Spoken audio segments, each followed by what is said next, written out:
নমস্কার, কেমন আছেন? অঙ্গীকারের নতুন একটি ব্লগে আপনাদের সবাইকে স্বাগত জানাই। আজকে রবিবার, বিকেল 4টে বাজে। এই দেখুন, দুষ্টু দাঁড়িয়ে আছে তার দাদার সঙ্গে মাছ ধরা দেখার জন্য। এখনও তো সেরকমভাবে কিছু বোঝে না কোনটা কি বলে, কিন্তু ওই দাঁড়িয়ে আছে। কত বিড়াল পাখি এগুলো দেখে তার খুব মজা লাগে। রবিবারে সবাই ভিড় জমায় এই ঝিলের ধারে মাছ ধরার জন্য। প্রায় এক রকমের প্রতিযোগিতাই বলতে পারেন, কার ঝুড়িতে কতটা মাছ উঠবে সেই প্রতিযোগিতার আনন্দে মেতে ওঠে এরা সবাই। শনি রোববার একটু বেশি ভিড় হয়, কিন্তু শনিবারের তুলনায় রবিবার দিনটাই বেশি ভিড় হয়, কারণ সবার তো ছুটি থাকে।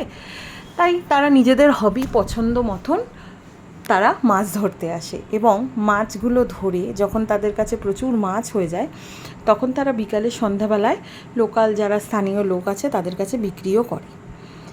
দেখতে কি সুন্দর লাগছে, রং বেরঙের কত ছাতা, কত রকমের মাছের খাবার নিজের হাতে তৈরি করছে। শুধু এখানে না, দেখুন ওই পাড়েতেও অনেক লোকের ভিড় জমেছে। আজকে তো তাও একটু ভিড়টা কম, যেহেতু গতকাল রাতে বৃষ্টি হয়েছে বলে। আর অনেকক্ষণ ধরে, সকাল প্রায় 10টা থেকে বিকেল 4টে অবধি মাছ ধরার টাইম। তার মধ্যে এরা হই হই করে খাওয়ার দাওয়ার সব বাড়ি থেকে নিয়ে আসা, আনন্দ করে মাছ ধরা, এদের আনন্দটাই আলাদা। এই দেখুন, মিষ্টি আসছে তার দিদুনের সঙ্গে। আজকে আমরা শপিং করতে যাচ্ছি। তাহলে চলুন, আমাদের সঙ্গে আপনারাও চলুন, আমরা একটু বেরিয়ে আসি।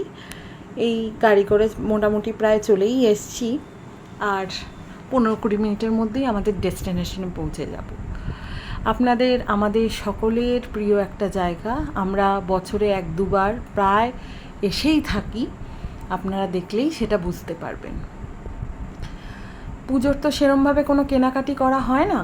আসলে পুজোর মাসে তো মিষ্টি আর দুষ্টুর জন্মদিন। দুষ্টুর জন্মদিন ধনতেরাসের দিন। দুষ্টু এখন 1 বছর হয়নি, 11 মাস চলছে। আর মিষ্টির জন্মদিন মহালয়ার দিন, তো এই বছর সেটা পঞ্চমীতে পড়েছে। তাই এদের দুজনের জামা কাপড় কেনা, জুতো কেনা এগুলোই থাকে আমাদের। এই দেখুন, আমরা আপনাদের সবার পছন্দের জায়গায় চলে এসেছি। আমাকে কমেন্ট করে অবশ্যই জানাবেন এটা কোন জায়গা, আর আপনারা কতবার এসছেন। আমাদের তো খুব একটা আশা হয় না, তাও ঘুরতে যাওয়া মানে কলকাতা শহরে একটু ভিড় দেখা আর কি। চারিদিকে তো পুজোর কেনাকাটা তোড়ঝোড়, কত রকমের কত ভিড় থাকে। তো আমরা আর কি ভিড়টাকেই উপভোগ করতে এসেছি। কিনছি কম, ঘুরছি বেশি।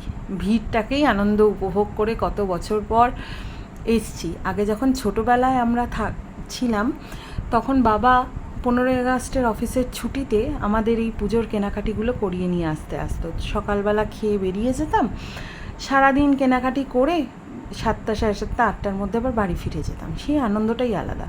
তখন তো এত শপিং মল, এত ক্যাফে, এত রেস্টুরেন্ট কোনো কিছুই ছিল না, আর এত এসির ব্যবস্থাও ছিল না। ঘেমে ঘেমে শপিংটা করতে হতো। এই দেখুন, শুধুমাত্র আপনাদেরকে এই ভিড়টা দেখাবো বলে আমরা আজকে এই জায়গায় ভিজিট করেছি। আপনাদের সকলের পরিচিত একটা জায়গা, কম বেশি আমরা সবাই এসে থাকি। ভিড়টা দেখতে পাচ্ছেন? পুজোর 1.5 মাস আগেই এই অবস্থা। পুজোর সময় যে কী হবে কে জানে। তাহলে চলুন, কেনাকাটির তো আর ভিডিও বানানো গেল না, এত ভিড়, দুষ্টু মিষ্টি দুজনকেই সামলাতে হচ্ছে। যাই হোক, বাড়ি পৌঁছে আপনাদেরকে একটা ভিডিও করে পাঠাবো। দেখুন কি সুন্দর লাগছে ভিক্টোরিয়াটা রাত্রেবেলা দেখতে। রাত্রেবেলা খুব কমই আসা হয়, তাও গাড়ি কেনার পর মাঝে মাঝে ভিক্টোরিয়া আইসক্রিম খেতেও আসতে পারি। এই দেখুন, আইটিএসি রয়্যাল, কি সুন্দর লাগছে। পুরো রাজপ্রাসাদের মতন কলকাতায় মাথা উঁচু করে দাঁড়িয়ে আছে, দেখতেও ভারী সুন্দর লাগছে। সারা দিকে আলোয় আলোময়, খুব সুন্দর লাগছে। রাতের কলকাতার মাধুর্যটাই আলাদা। দিনের বেলায় যতটা ব্যস্ত থাকে, রাতের বেলায় ততটাও ব্যস্ত থাকে। তাহলে চলুন, আজকে বিশ্বকর্মা পুজোর দিন আর আমার বাবার জন্মদিন। এই যে জন্মদিনের কেক কাটা হচ্ছে। দুষ্টু তো একদমই ভয় পাচ্ছে না এই স্পার্কেল দেখে, কিন্তু মিষ্টি প্রচণ্ড ভয় পায়। ওই দেখুন, স্নান করে বেরিয়ে দূরে দাঁড়িয়ে বার্থডে সেলিব্রেশন করা হচ্ছে। আর কেকটার মধ্যে তো অনেক গোলাপ ফুল রয়েছে। এবার খালি মামা আর ভাগ্নি মিলে সমানে প্ল্যান করছে যে কখন কেকটা কাটা হবে আর কখন গোলাপ ফুলগুলোকে তারা তুলে তুলে খেয়ে নেবে। মানে বাগানটাকে পুরো ফাঁকাই করে দেবে বলতে পারেন। দুষ্টুকে দেখুন, মিষ্টি হাততালি দিচ্ছে দেখে ও হাততালি দেবে না কি করবে সেটা ও দিশা করতে পারছে না। এ দেখুন, বাবা এখন কেক খাওয়াচ্ছে। বাবার একটু তাড়া আছে, বাবা কেকটা খাইয়েই অফিস বেরিয়ে যাবে। ওই জন্য তাড়াহুড়া করে যতটা পারা যায় কেক কেটে একটু পায়েস মুখে দিয়ে তার জন্মদিনটা সেলিব্রেশন করা আর কি। ওই দেখুন তুলে তুলে খাওয়াও শুরু করে দিয়েছে, আর বাবাকেও অঙ্গীকার করেছে গোলাপ ফুলটা খাওয়ানোর জন্য। আমার জন্য একটাও গোলাপ রাখেনি। যাই হোক, মামা ভাগ্নি প্ল্যান করেছে, আর কি করা যাবে। এই দেখুন দুষ্টু তো এক মুহূর্তে এক জায়গায় স্থির হয়ে বসে থাকতে পারে না, কতক্ষণে নিচে নামবে, আর পারলে কেকটাকে ধরেই নাও চটকে দেয়, এরকম মনে হয়। এই যে মা এখন কেক খাওয়াচ্ছে। বাবার জন্মদিনটা একটা অদ্ভুত সময় জন্ম, বিশ্বকর্মা পুজোর দিন। তো আমাদের ঘরে যখন কোনো কিছু নষ্ট হয়ে যায় তখন আমরা বাবাকে মাঝে মাঝে বলি, বাবা তুমি তো আমাদের বিশ্বকর্মা, তুমি একটু সারিয়ে তোলো। বাবা যেটা সাধ্য অনুযায়ী সারাতে পারে সেটা সারায়, আর না হলে মিস্ত্রি রাখতে হয়। এই দেখুন বাবাকে এখন ভাই ছাড়তে যাচ্ছে। আর যেহেতু আজকে বিশ্বকর্মা পুজো, দেখুন সবাই একটু গাড়িটাকে ধোয়াতে এনেছে পুকুরের ধারে, যাতে কিনা গাড়িটাকে ধুইয়ে তারা একটু পুজো দিতে পারে।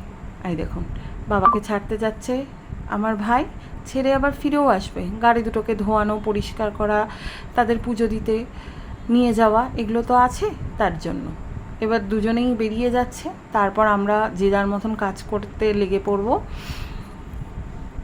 বাবাকে বাই করে এবার দুষ্টুও বায়না ধরেছে, সে ঘরে ঢুকবে না, এখন সে বিড়াল দেখবে, ওই জন্য দাঁড়িয়ে আছে তার দিম্মার সাথে। এই যে বাবাকে দিয়ে এসে গাড়ি ঠাড়ি ধোয়ানো হয়ে গেছে, এখন গাড়িতে একটা মালা পরিয়ে নিজেই পুজো করছে। কারণ আজকে পুরোহিতদের যা ডিমান্ড, কোথাও তো খুঁজে পাওয়া যাবে না। তাই আমি ভাইকে বললাম, তাই নিজের গাড়ি নিজেই পুজো কর, সেটাই ভালো হবে। কারণ নিজের পুজোটাই ভক্তিভর করলে পরে ভগবানও তুষ্ট হয়।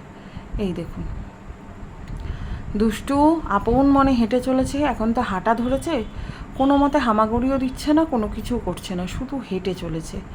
কী যে করবে ও নিজেই কুলকুলাতে পারছে না। এই দেখুন সামনে আসে, ঠাকুরঘরটা হচ্ছে ওর প্রিয় একটা জায়গা। ও সারাক্ষণ ঠাকুরঘরে থাকতে পারলে মানে ওর খুব ভালো লাগে। আসলে হাতের সামনেই তো সব ঠাকুরগুলোকে পেয়ে যায়, তাই ওর যেন খুব আনন্দ হয় এদের দেখে। আর এসে যোগু দাদা, গপু দাদা ওদের সঙ্গে কত না গল্প করে, ওই জানে, একমাত্র ওর ভাষাটা ওই বুঝতে পারে, আর ভগবান বুঝতে পারে। কারণ এখনও তো স্পষ্টভাবে কোনো কথা বলতে পারে না, শুধু মামা, বাবা, টাটা এগুলোই বলতে পারে। এই দেখুন দিম্মাকে প্রণাম করতে দেখে ও একটু হতভম্বই হয়ে গেছে যে কি করা যায়। ও একটু প্রণাম করার চেষ্টা করলো আর কি। তাহলে চলুন, ব্লগটা কেমন লাগলো সবাই কমেন্ট করে জানাবেন। যদি ভালো লেগে থাকে লাইক শেয়ার করবেন। তাহলে দেখা হচ্ছে খুব শীঘ্রই নতুন একটা ব্লগে। ভালো থাকবেন, সুস্থ থাকবেন।